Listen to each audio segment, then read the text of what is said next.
दीमा, यकीनन आप ये जो सियासी मामला है इसके ऊपर तो अपना तज्जिया देंगी, लेकिन साथ ही साथ हमें थोड़ा सा ये भी बताइएगा कि जो कल की प्रेस रिलीज़ है अगर उसको देखा जाए तो कोर्ट मार्शल के तहत मुमकिना तौर पर जो कहा जा रहा है सियासी तौर पर पोस्ट रिटायरमेंट एक्टिविटीज़ पर सज़ा हो सकती है, वो क्या हो सकती है? जी शुक्रिया लीना। पॉलिटिकली बस 2-3 चीजें, फिर मैं जो लीगल पॉसिबिलिटीज हैं उस पर आती हूँ। 3 पॉइंट्स हैं। पहला ये कि मेरा ख्याल है एक बहुत लंबी तारीख है हमारे मुल्क में जो दिखाती है कि फौज अकाउंटेबिलिटी या एहतसाब अपने ऊपर नहीं करती। तो सिर्फ ये एक इंसिडेंट जो है वो उसको मिथ नहीं बना था, वो हमारी हकीकत है। शायद ये उसको डेंट करे। देखते हैं ये किस तरह प्रोसीडिंग्स चलती हैं, किस चीज़ के लिए सज़ा होती है, कितनी ट्रांसपेरेंसी होती है, कितना सच बाहर आता है। लेकिन ये फिर भी काफ़ी नहीं है कि उस पूरी इतनी लंबी तारीख जो दिखाती है कि एहतसाब नहीं होता, बल्कि ऐसे लोग जिन्होंने आइन को तोड़ा है, फौज उनको भी प्रोटेक्ट करती है, वो सब खत्म नहीं होता। दूसरा, ये जो कोर्ट्स मार्शल की पूरी प्रोसीडिंग्स होती हैं, ये उस तरह हकायक सच सामने नहीं लाती, क्योंकि अक्सर प्रेस रिलीजेस के थ्रू हमें पता लगता है क्या हो रहा है। जैसे आम केसेस चलते हैं जिसमें आपको डिफेंस का मौक़िफ़ भी नजर आता है, पूरी रिपोर्टिंग होती है, पब्लिक का एक पूरा राइट होता है कि वो ऑब्जर्व कर सकें ट्रायल्स प्रोसीडिंग्स। ये कोर्ट्स मार्शल में अवेलेबल नहीं होती सहूलत। ये एक तनकीद भी है कोर्ट्स मार्शल की, लेकिन चलें ये उनके अपने प्रोसीजर्स हैं। तो ये एक्सपेक्ट करना कि सब सच बाहर आ जाएगा, मेरी उस पर भी कुछ डाउट्स हैं। आखिरी बात ये कि मेरा ख्याल हम इक्वेट नहीं कर सकते फौज का किसी सियासतदान से मिलना, उन्हें कोई इंसेंटिव्स देना या प्रेशराइज करना, और एक सियासतदान का किसी फौजी अफसर से मिलना, वो मुख्तलिफ चीजें हैं। एक अपने ओथ की जो है वायलेशन कर रहा है, जुर्म कर रहा है जो फौज है, और सियासतदान को आप पॉलिटिकली क्रिटिसाइज कर सकते हैं कि उनकी पॉलिटिक्स जो है वो डूबियस है, या वो क्यों फौज के साथ ताल्लुकात बना रहे हैं या उनके साथ मीटिंग्स कर रहे हैं। तो एक पॉलिटिकल एंगल है, एक कॉन्स्टिट्यूशनल लीगल ब्रीच है। तो मैं इनको इक्वेट नहीं करूंगी। मेरा ख्याल है हार्म भी मुख्तलिफ है दोनों साइड्स का। फाइनली जो आपने सवाल मुझसे पूछा, ये एक बहुत दिलचस्प चीज है कि पिछले साल आपको याद होगा आर्मी एक्ट में अमेंडमेंट्स की गई बहुत सी। अब ऐसा लगता है कि वो इस सिचुएशन में अप्लाई कर सकती हैं। अगेन जो प्रेस रिलीज आई उसमें कोई स्पेसिफिक आर्मी एक्ट की प्रोविजन का जिक्र नहीं है, लेकिन 2-3 जो मुझे लगता है एप्लीकेबल हो सकती हैं। एक तो है सेक्शन 26A जो पिछले साल इंट्रोड्यूस किया गया। इसमें खास तौर पे ये लिखा गया कि कोई ऐसा शख्स जो आर्मी एक्ट के तहत सब्जेक्ट था या है या कभी रहा था, जिसमें रिटायर्ड अफसरान भी आ जाते हैं, उन पे ये अप्लाई करता है। और ये रिलेट करता है अनऑथराइज्ड डिस्क्लोजर, कि कोई ऐसी चीज, कोई ऐसी इंफॉर्मेशन, सेंसिटिव इंफॉर्मेशन जो आपको मिली हो आपकी जो ऑफिशियल पोजीशन है उसकी वजह से, और आप अनऑफिशियली वो डिस्क्लोज करें, तो ये सजा है। और इसके लिए कोर्ट मार्शल आपका हो सकता है, और इसकी 5 साल तक की सजा है। दूसरा है पॉलिटिकल एक्टिविटी, कि कोई भी शख्स जो आर्मी एक्ट का सब्जेक्ट है या रहा, जिसमें रिटायर्ड अफसरान भी आते हैं, जो अगर कोई सेंसिटिव पोजीशन वो रखते हैं, तो 5 साल तक वो किसी भी तरह की पॉलिटिकल एक्टिविटी नहीं कर सकते। पॉलिटिकल एक्टिविटी डिफाइन नहीं है, लेकिन लिखा है कि किसी भी तरह की, shall not engage in political activity of any kind. तो अगर आप सियासी शख्सियात से मिल रहे हैं, आप बातचीत कर रहे हैं, निगोसिएशंस कर रहे हैं, शायद ये पॉलिटिकल एक्टिविटी में आए, और इसकी सजा है 2 साल तक की इम्प्रिजनमेंट। इसके अलावा डेफेमेशन, इस फौज की और इस तरह के ऑफेंसेस भी ऐड किए थे, शायद वो एप्लीकेबल ना हो। जो सबसे एक सीरियस ऑफेंस बन सकता है वो है इंसाइटमेंट टू म्यूटिनी का, जो भी अप्लाई कर सकता है उन लोगों पे जो अब सर्विंग नहीं है, जो रिटायरमेंट ले चुके हैं, और जो इसमें भी कोई लिमिटेशन पीरियड नहीं है कि चाहे आप जितनी मर्जी देर पहले भी रिटायरमेंट आपने ली हो, या जो इंसाइटमेंट टू म्यूटिनी है वो जितनी देर पहले भी की हो, उस पर कोर्ट मार्शल हो सकता है, और उसकी सजाए मौत तक की पेनल्टी है। सो ये, और ओवरऑल जो बाकी ऑफिशियल सीक्रेट्स एक्ट है उसमें भी मुख्तलिफ प्रोविजंस हैं, वो भी अगर आप उसके लिए एलिगेशंस उसके तहत तब भी आपका कोर्ट मार्शल किया जा सकता है। अच्छा ये बताइए रीमा, ये जो ट्रायल होता है कोर्ट मार्शल आएगी, ऑफ कोर्स ये जो कोर्ट मार्शल के तहत ट्रायल होता है, क्या ये टाइम बाउंड होता है या फिर जब तक तहकीकात चले या ट्रायल चले?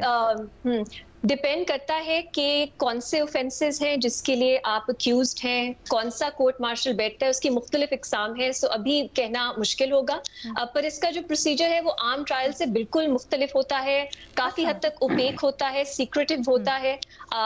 और मुझे ये कि हमें बहुत ज़्यादा मालूमात हैं जो उसकी वो नहीं मिलती, लेकिन अभी मेरे लिए कहना मुश्किल होगा क्योंकि डिपेंड करता है कि कौन सा कोर्ट मार्शल है, किस तरह के ऑफेंसेस हैं जिसके लिए आप अक्यूज्ड हैं, वो डिटरमिन करता है कि प्रोसीजर क्या होगा। और ये क्योंकि मुख्तलिफ तरीके होते हैं या मुख्तलिफ टाइप्स होती हैं कोर्ट मार्शल की, जैसे आपने भी अभी जिक्र किया, तो ये फॉर्मली जब चार्ज फ्रेम होता है उसके बाद ही पता चलता है? जी, डिपेंड करता है। अगेन मुख्तलिफ जो कोर्ट्स मार्शल के तरीके हैं उन बताया गया है कि जियोग्राफिकल हो सकता है, सीरियसनेस क्या है ऑफेंस की, सजा मैक्सिमम कितनी है, उन सब की बेसिस पे डिसाइड होता है कि कौन सा कोर्ट मार्शल होगा। ठीक है, thank you so much Reema for that. ज़रा सियासी मामलात के ऊपर वापस आते हैं। सलीम साफ़ी साहब, ये जो अभी बात हो रही थी, रीमा ने भी ये बात बल्कि कही कि मामलात अगर खुलें तो फिर क्या खुलेंगे, इसकी एक्सपेक्टेशन करनी भी चाहिए। सियासी जमातों के लिए क्या इम्प्लिकेशंस हो सकती हैं? क्या जिस तरह से तहरीक इंसाफ के साथ जोड़ा जा रहा है वो जोड़ना दुरुस्त, और तहरीक इंसाफ के लिए इसकी बहुत ज़्यादा इम्प्लिकेशंस की आपको तवक्को है? फौज के लिए इसकी इम्प्लिकेशन बहुत ज़्यादा है, लेकिन पॉलिटिकल पार्टीज़ के लिए मैं नहीं समझता कि कोई ख़ास इम्प्लिकेशंस है। उसकी वजह ये है कि एक तो फौज में एक नई रिवायत डाली गई कि कोई मुक़द्दस गाय नहीं है, और पहली मर्तबा मुक़द्दस गाय के ख़िलाफ़ कार्रवाई हो रही है। दूसरी बात ये कि जनरल आसिम मुनीर के दौर में ये पहली कार्रवाई नहीं है। इससे पहले भी लाहौर के कोर कमांडर को उन्होंने घर रुखसत किया था, एक और कोर कमांडर को मुख्तलिफ इल्ज़ामात के तहत घर रुखसत किया। तो एक साल में 3 कोर कमांडर्स, 2 को रुखसत करना और 1 के खिलाफ कार्रवाई करना, और इसी तरह छोटे रैंक्स के तो दर्जनों अफसरान हैं जिनके खिलाफ इस दौरान कार्रवाई की गई है। तो फौज पे इसके असरात होंगे। बाकी पॉलिटिकल पार्टीज़ के लिए, दीगर इंस्टीट्यूशंस के लिए एक स्ट्रॉन्ग मैसेज है कि भाई हम अगर अपने लोगों के ख़िलाफ़ कार्रवाई कर सकते हैं और इतने मजबूत लोगों के ख़िलाफ़ कर सकते हैं और अपनी तत्हीर अगर हम कर सकते हैं तो आप लोगों को भी अपनी तत्हीर करनी चाहिए। और तीसरी एक ये मैसेज उनकी तरफ से पॉलिटिकल पार्टीज़ और शायद अदालत और सबको मिल रहा है कि अगर वो क़यादत इस तरह की चीज़ों पे कंप्रोमाइज़ नहीं करती तो 9 मई के मामले पे क़तन कंप्रोमाइज़ नहीं किया जाएगा। ये तो वो असरात है। बाकी जिस पंडोरा बॉक्स का आप जिक्र कर रही है और जिसकी तरफ इरशाद भट्टी साहब ने इशारा किया कि ख्वाजा आसिफ साहब के साथ क्या हुआ, मौलाना फजलुर रहमान साहब का धरना कैसे ख़त्म हुआ, RTS को कैसे बिठाया गया, उस वक़्त पोलिंग एजेंटों को कैसे बाहर निकाला गया, ये सारे मामलात ये वाकई पंडोरा बॉक्स नहीं, पंडोरा बॉक्स है। ये हर तरफ पंडोरे ही पंडोरे है, लेकिन वो नहीं खुलेंगे क्योंकि उनको जो काम उन्होंने बतौर DGI-SI किया, जो काम उन्होंने बतौर DGC किया, जो काम उन्होंने इन लाइन ऑफ ड्यूटी किया, तो वो उस पे उनको आप अकाउंटेबल नहीं बना सकते, यानी फौज उसको अकाउंटेबल नहीं बनाएगी। अच्छा। आप देखें एक बड़ी मिसाल उसकी है कि वैसे अमूमन इस तरह के मामलात DGI-SI डील करते हैं या आर्मी चीफ खुद डील करते हैं, लेकिन तालिबान के साथ TTP के साथ मुज़ाकरात का इख्तियार उनको बतौर कोर कमांडर दे दिया गया था और वो उन्होंने किया। अब उस पर उनके खिलाफ कोई कार्रवाई नहीं हो सकती। जो काम उन्होंने अपने कमांड के हुक्म पे किया है वो खा कितना ही गैर आईनी हो, वो कितना गैर अखलाकी हो, वो किसी को कितना नापसंद हो, लेकिन उस मामले में उनके खिलाफ कोई कार्रवाई नहीं होगी। उनके खिलाफ कार्रवाई एक तो टॉप सिटी केस में हो रही है, इसलिए कि टॉप सिटी केस उनका ज़ाती मामला था और उन्होंने ज़ाती हैसियत में वो सब कुछ किया। सर आप बड़ी दिलचस्प तरफ इशारा कर रहे हैं। आपकी नज़र से यकीनन वो बयान गुजरा होगा जो ख्वाजा आसिफ साहब ने रात शाहजेब के शो में दिया है, और उन्होंने जनरल बाजवा का नाम भी लिया, और उन्होंने इस तरह से कहा कि यहाँ तक कहा गया है, यहाँ तक पेशकश की गई कि जो मौजूदा चीफ हैं उनको ना बनने दिया जाए, बाकी जिस मर्जी नाम पे गौर कर लिया जाए। तो क्या आपको लगता है कि मामला वहाँ तक भी जा सकता है? क्योंकि अगर टॉप से शुरू करते हैं तो फिर तो इन ड्यूटी भी रगड़े जाएंगे। अलीना, मेरी एक आदत है और कोशिश करता हूँ, अगरचे पूरी तरह मैं भी उस पर अमल नहीं कर सकता, कि जब बंदा ताकत में हो, जब बंदा ऑन सर्विस हो, तो उस वक्त बात करना जो है ये बहादुरी की अलामत है। जब बंदा मुश्किल में आए और जब बंदा रिटायर हो जाए तो फिर उनके खिलाफ हीरो बनने का कोई ज़रूरत नहीं होती। मसलन मैंने जब जनरल फैज़ के दौर में जो कुछ लिखा उसकी 3 किताबें बन गई सर, और वो सारा उनके नैरेटिव और उनके प्रोजेक्ट के खिलाफ था।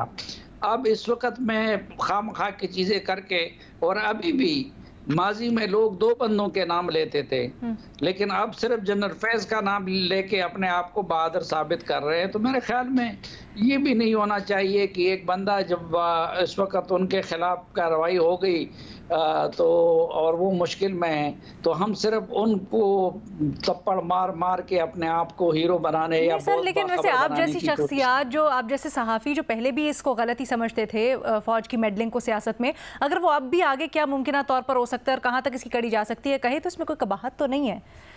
बहरहाल चले, I respect you, fair enough sir. कार्रवाई नहीं होगी उस मेडलिंग पे, उनके खिलाफ कोई कार्रवाई नहीं होगी। हाँ, अब फिर रिटायरमेंट अगर उन्होंने कोई मेडलिंग की है तो उनके खिलाफ कार्रवाई होगी। इसलिए मैं नहीं समझता कि किसी पॉलिटिकल पार्टी को उसका नुकसान हो सकता है।